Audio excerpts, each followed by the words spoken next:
భర్త మహాశైలకు విజ్ఞప్తి movie by Kishore Tirumala starring Raviteja, Ashika Ranganath and Dimple Hayathi. So music అయితే బీమ్స్ ఎసెరలియో. సో మనశంకర్ వరప్రసాద్ గారికి కూడా బీమ్సే, దీనికి బీమ్సే అండ్ అనగనగా ఒక రాజుకి కూడా బీమ్సే. అండ్ సినిమాటోగ్రాఫర్ పేరు మర్చిపోయా, ఐఎమ్ సారీ.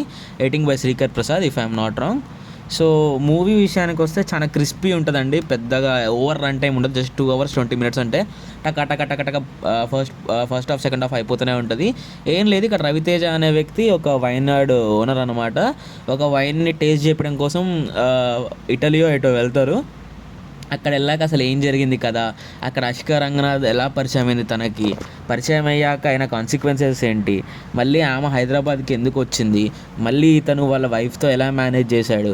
సో ఇది ఎట్లా అంటే ఇంట్లో ఇళ్ళలు వంటింట్లో ప్రియలు లాంటి కాన్సెప్ట్ లాగానే అనిపిస్తుంది. బట్ అలా కాదు, కొంచెం డిఫరెంట్గా ఉంటుంది డీలింగ్, లైక్ సిచ్యువేషనల్ కామెడీ బేసిక్గా.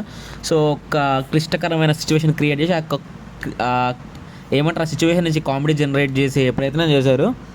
సో కామెడీ వర్కౌట్ అయిందంటే ఎస్ బాగుంది. చాలా చోట్ల థియేటర్ మొత్తం పగలబడి ఎగబడి నవ్వారు. అండ్ ఇందులో సపోర్టింగ్ క్యాస్ట్ కూడా చాలా ఎక్కువ ఉందండి. సునీల్ ఉన్నారు, వెన్నెల కిషోర్ ఉన్నారు, సత్య ఉన్నారు. సో కామెడీ విషయంలో ఎక్కడ కూడా ఇష్యూ లేదు, చాలా బాగుంది కామెడీ విషయంలో.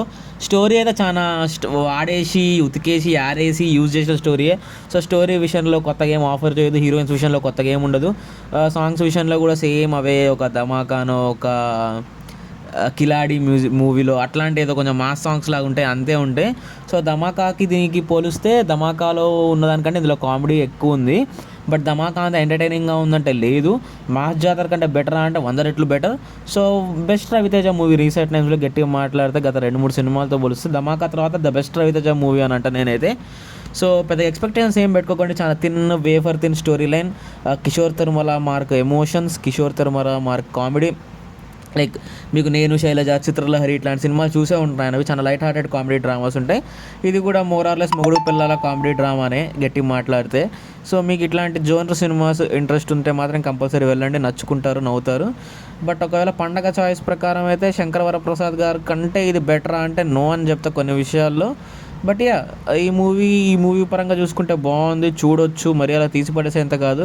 రాసాబ్ కంటే బెటరా అంటే చాలా బెటర్ అని చెప్తా. శంకర్ వరప్రసాద్ గారి కంటే బెటరా అంటే no, somewhere equally or less than అని చెప్తా. So that's it guys. ఒకవేళ మీకు దగ్గరలో లైక్ రెగ్యులర్ స్టాండర్డ్ ప్రైజింగే ఉందనుకుంటే, if I'm not wrong regular ప్రైజెస్కే నడుస్తుంది సినిమా.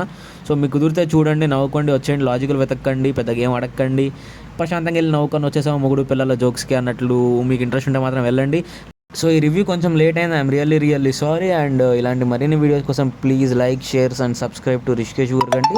నేను నిన్న చెప్పినట్టుగా మీరు సబ్స్క్రైబులు చేసి లైకులు చేస్తేనే నాకు కొద్ది గొప్ప మానిటైజేషన్లో డబ్బులు వచ్చే ఛాన్స్ వస్తుంది. ఇంకా రావట్లేదు, ఒకవేళ వచ్చినప్పుడు చూద్దాం. ఒకవేళ అది వస్తే ఇంకా డబ్బులు వస్తే ఇంకా ఎక్కువ సినిమాలు వెళ్ళొచ్చు. That's it guys. So subscribe అయితే చేయండి ప్లీజ్. Bye thank you.